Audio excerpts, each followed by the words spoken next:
Welcome to Our Jewish Roots, with insightful Bible teaching by Dr. Jeffrey Seif.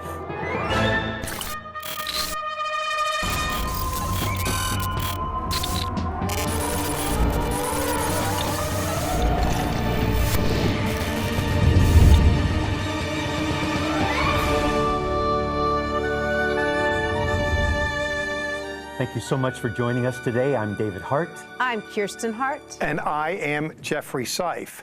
And we are in a really tough world today, aren't we? Like Century 1, and Revelation gives voice to that world.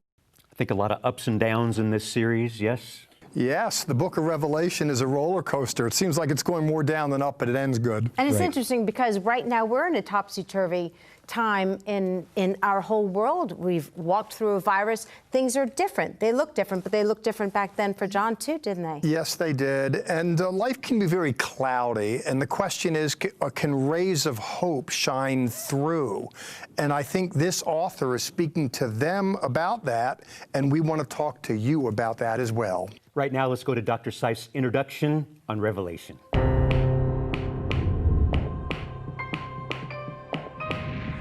Since the dawn of recorded time, people of faith have been thrown up against the turbulence of trying times. They found themselves vexed, overwhelmed by various circumstances, and they wonder, God, where are you? Is it possible that you can show up in my world? And for that matter, is it possible that the world itself, even with all of these circumstances, is following some kind of preordained trajectory? The book of Revelation has been a go-to source for a long, long time. Individuals trying to look at what's happening in the news on the one hand and to look at what's happening in the good news on the other to see if there's a correlation.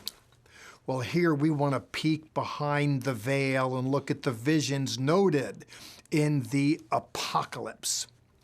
On the front end, that is, at this introductory segment, I'd like to share with you some of the values, some of the ways that I approach the literature. So that way, as you go with me on the journey, you'll have some sense of the way that I'm going. With that said, to my way of thinking, we do well to look at the Bible from the perspective of the first experiencers of it. By that I mean, when the Revelation was written, and we're looking at around 95 AD, give or take a year, it circulates among certain people at certain times. Inasmuch as moderns are concerned what it was all about, for me the starting place has less to do with the modern moment as it does to do with trying to climb into the world of the original recipients of the vision, to wrestle with the question, what would it mean to them? How might they have understood it? With that attended to, we'll look and see how we might understand it. Is the word that was written yesterday speaking for us today? I think the answer to that question is yes in so many ways, though personally more a professor than a prophet. I'm mindful of the fact, as I said at the very outset of this introductory segment, that people of faith have been thrown up against it for the longest. And indeed, when Revelation was written, those believers found themselves pressed amidst the turbulence of trying times. But it wasn't just then, it was believers from all times, going back to Abraham, who's on a precarious journey experiencing turbulence and disorientation. Isaac, Jacob, they all did. David, thrown up against wars, the precariousness of human experience. Not just men for that matter. Oh goodness, women. I mentioned Esther to speak of her. There she was. For such a time as that, when the world for the Jews was about to become unglued, but there she was. Oh, God has his people in different places, not just Esther for such a time as this or for such a time as that, but similarly prophets like Daniel, who envisioned wars and beasts and the destruction of a temple and global upheaval. Ezekiel experienced that and gave voice to that as well, but he envisioned a world over the horizon, a new temple built. He sees God making his entrance afresh on the stage of the human drama to sort things out at the ragged edge of time. I mentioned these prophets, Ezekiel, Daniel. I should throw Zechariah into the pot as well, because Daniel himself makes use of those prophets. In fact, you might find this interesting. I know that I did. What's that? Well, I remember once searching through Jewish religious literature, working with the question, how do religious Jews that look at Zechariah, Daniel, and Ezekiel, how do they look at the prophetic word? To me, it was strikingly unexpected, I should say, that when you look at traditional Jewish exegetes, they're minded to interpret the literature just like conservative evangelicals are. By that I mean, conservative Jewish theologues understand that the ragged edge of time, there's going to be a heinous world ruler. There's going to be global upheaval. There's going to be the righteous that are repressed and depressed and suppressed and oppressed under the thumb of all this pressure.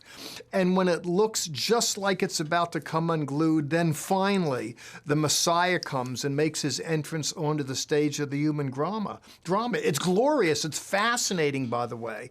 And there's a certain congruence between the way Jews see it and the way evangelical Christians see it. Well, we want to climb back into the literature, Revelation chapter 1, and work through it step by step by step as we go on a journey into the book of Revelation, and we look at unveiling the visions that are noted therein. Oh, what a story. I hope you're excited. I hope you're ready to go. Go with me on a journey, not into my word, but this word. Not into my world, but the biblical world. And together, let's explore whether there might be something in that world that can speak to us today.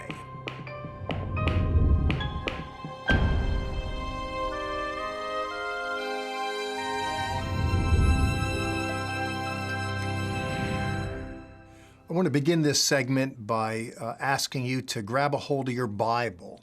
I mention that because I have mine in my lap and I don't plan on closing it through the whole series.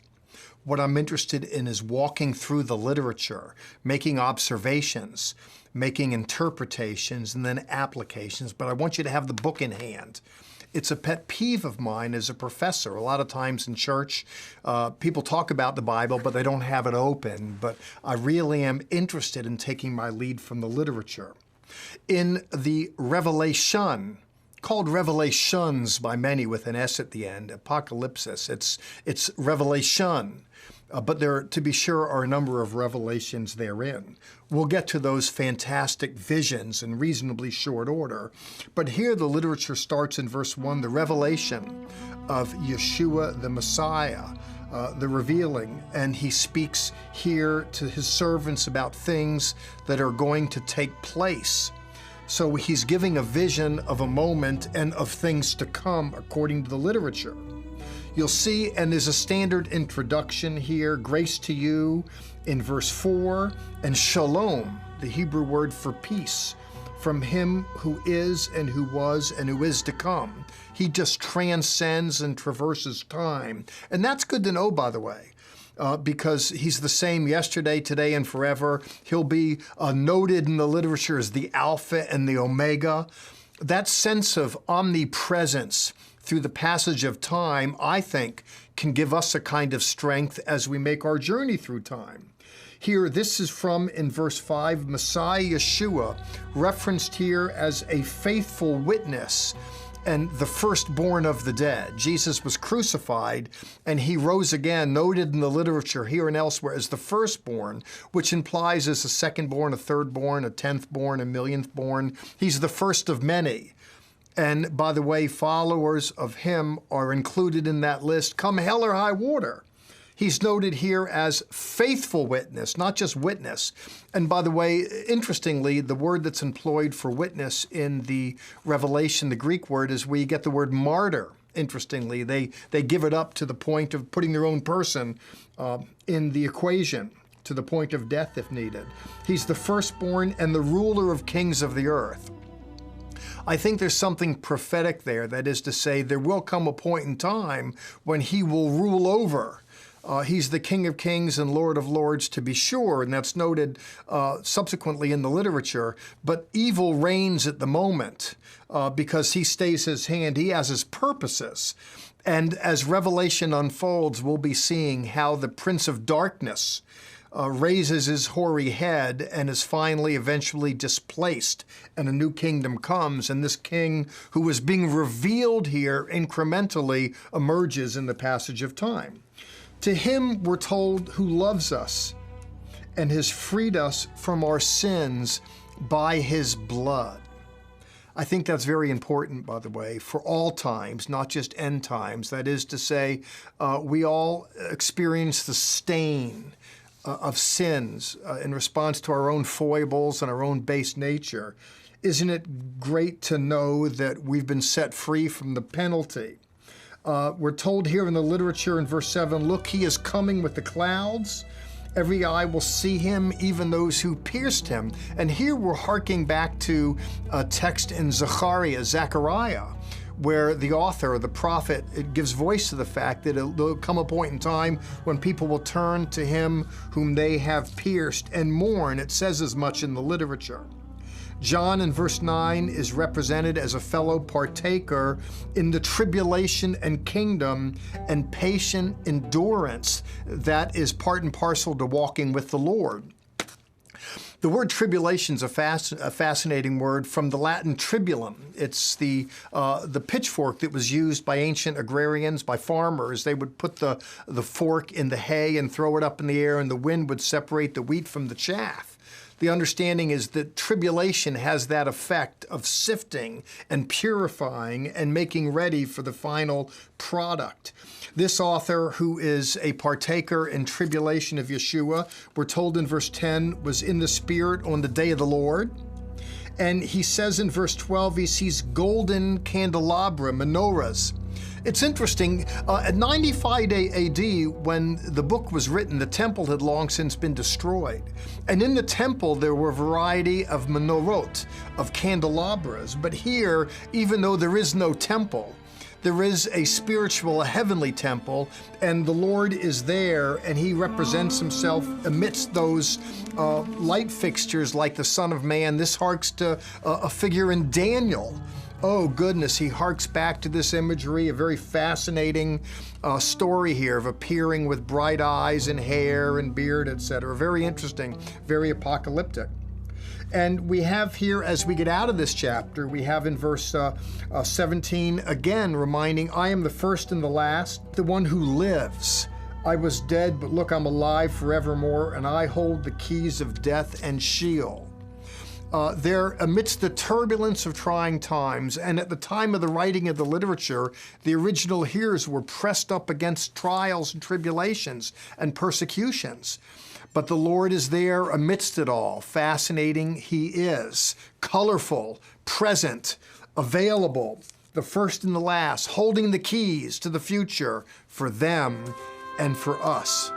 We'll continue our journey into Revelation as we consider the revelation and we look at unveiling these fascinating visions.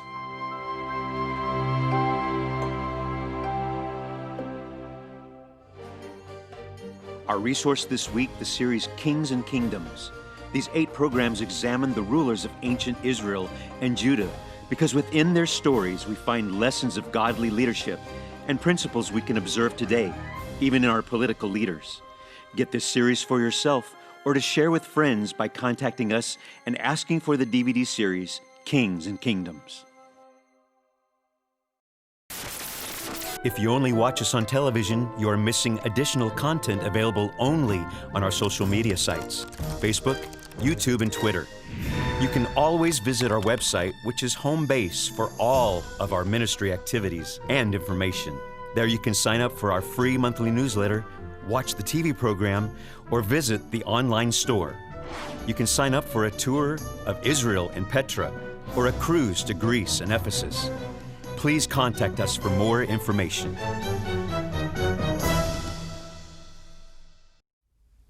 Find us on our social media sites. We would love to connect with you there. Yes, one of the places that we will take you if you join us on a tour to Israel, Greece, Petra. One of our favorite places is Ephesus, where we walk streets of marble. It's fascinating. We would love for you to join us. It's beautiful. Dr. Seif will be actually talking about Ephesus as he teaches on the book of Revelation. It's one of the 7 churches mentioned in that book. Right. And we are so thankful that you, throughout all of the crisis going on in the world, have kept us on the air. You know that is vitally important to study the scriptures with Jewish eyes, and we thank you for keeping this ministry alive. Yes. Keep on keeping us on here. Thank you. Thank you. Right now, let's go to Revelation 2 for our study on today's program.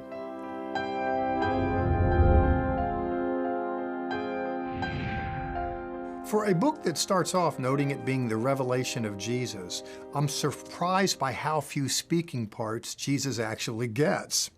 That's not a problem in the 2nd and 3rd chapter, because there he speaks a lot, but after that he barely shows up until the end of the story.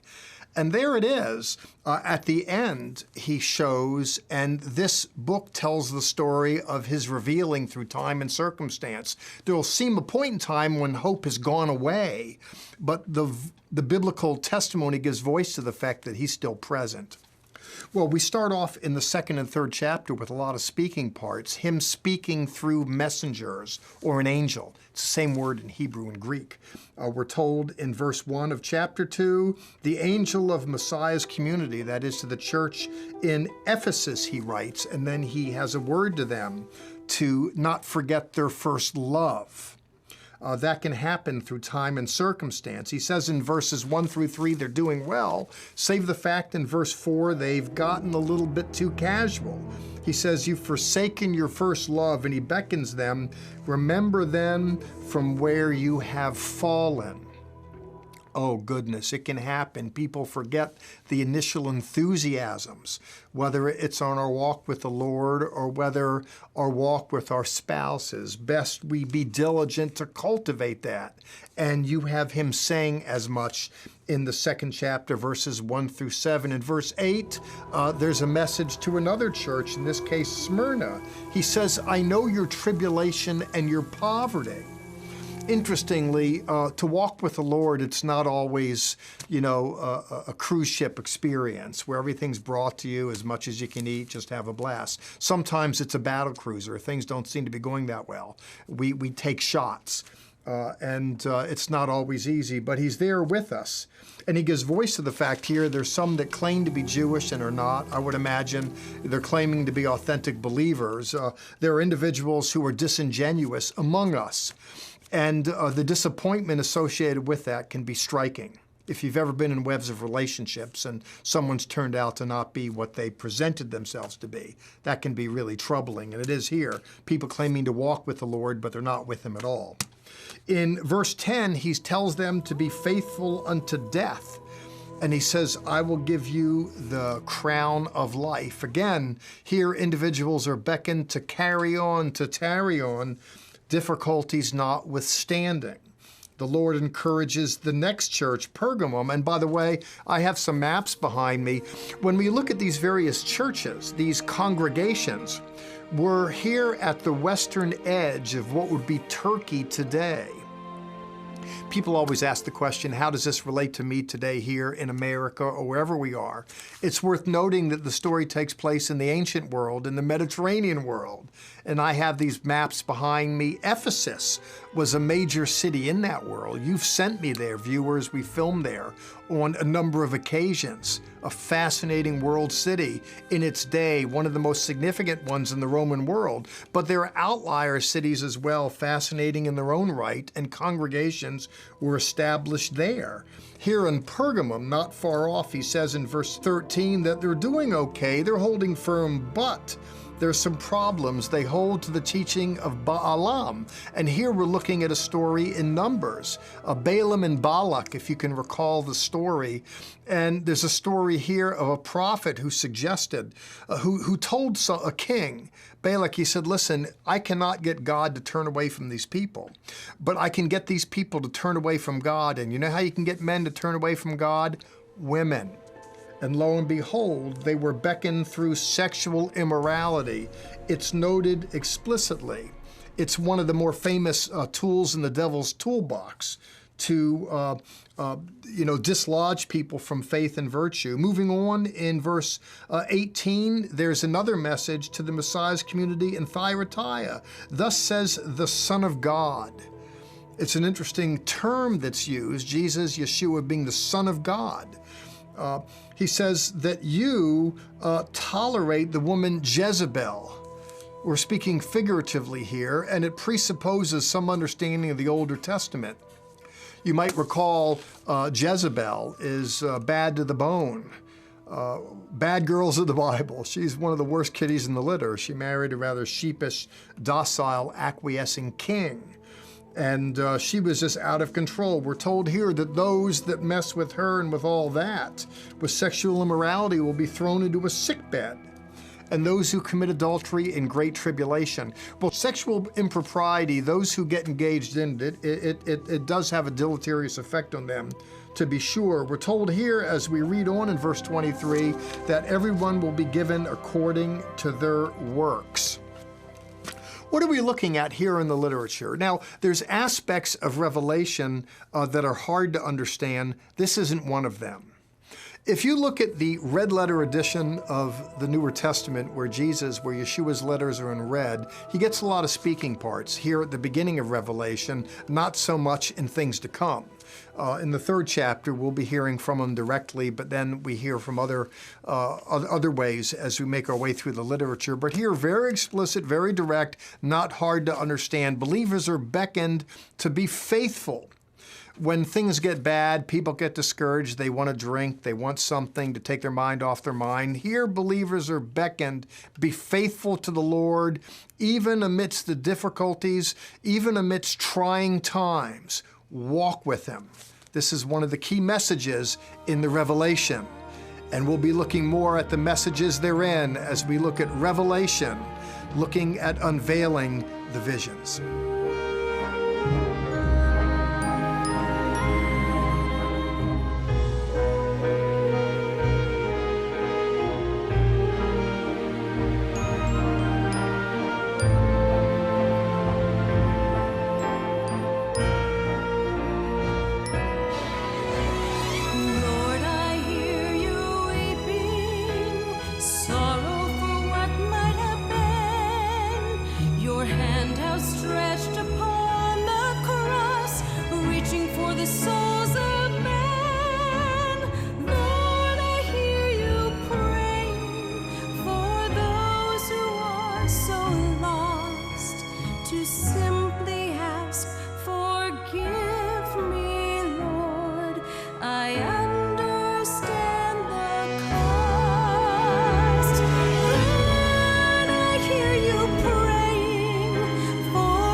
And that was a song from our founder, Zola Levitt. We love bringing you his music.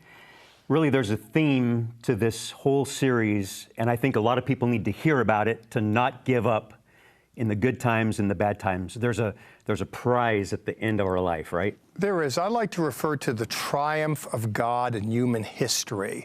And that's not just true historically, generally, but an eventual triumph for us as individuals as well. And we need that because what the world has walked through with the whole coronavirus, there have been some difficult times. Not necessarily as difficult as it was in the Mediterranean world back when the revelation was given. Correct? I mean, that was some hard times. Tough times there. They had plague in the ancient world. There was political upheaval. Today there's political upheaval, but it's not like it was back then.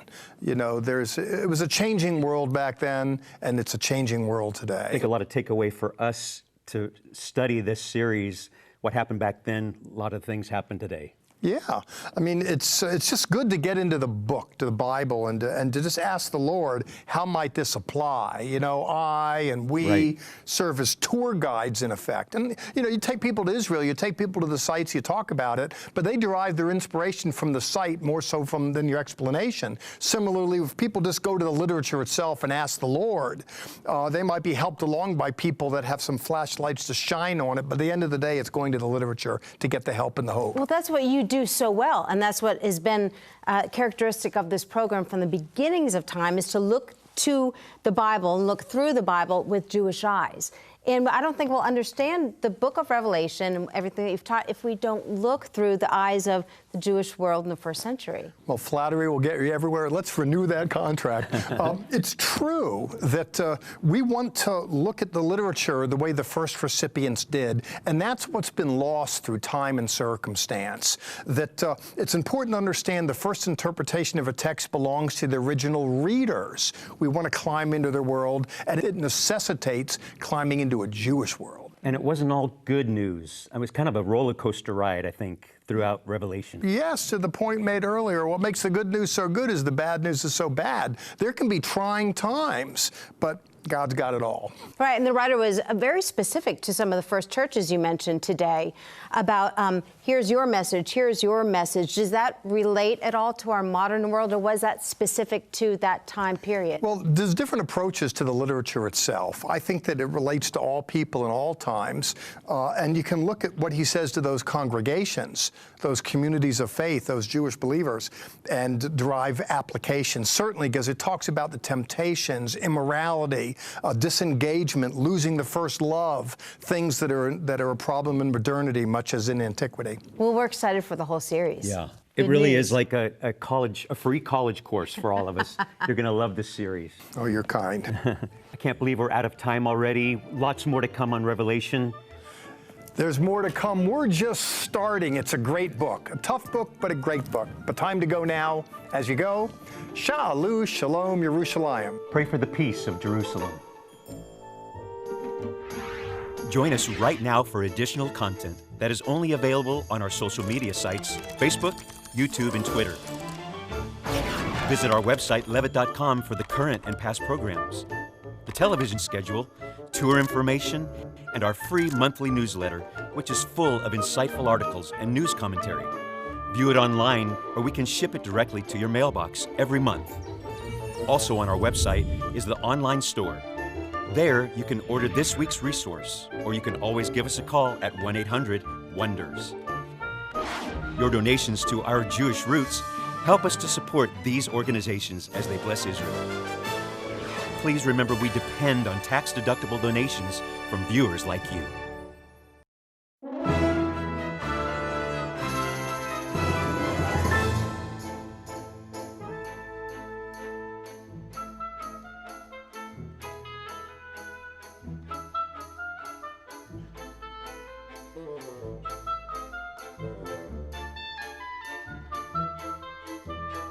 This has been a paid program brought to you by Zola Levitt Ministry.